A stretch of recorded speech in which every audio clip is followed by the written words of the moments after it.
Good morning all. आज workout खूप छान झालं. सकाळी 5:20 ते 6:30 आपली वर्कआउटची बॅच खूप अमेझिंग आणि जबरदस्त एनर्जी देण्याचं काम करतं.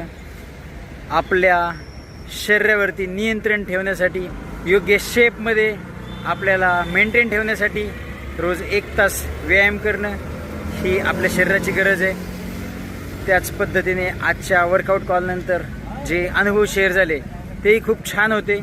मॅडमचा 16 किलोचा फॅट लॉस होता आणि 16 किलोचा फॅट लॉस झाल्यामुळे, वेट लॉस झाल्यामुळे मॅडमचा अमेझिंग असा शरीरामध्ये बदल झाला आणि फुल एनर्जेटिक वर्कआउट आणि अनुभव जर आपल्या कुणाच्या आयुष्यात बदल करत असतील तर आपण नक्कीच वर्कआउट कॉल झाल्यानंतर थोडा 10 मिनिटाचे अनुभव ऐकणं गरजेचं आहे, जेणेकरून आपल्या आयुष्यात बदल होण्यास मदत होते. तर भेटूया उद्या सकाळी 5:20 वर्कआउट कॉलवरती. थँक्यू, धन्यवाद, शुभ दिन.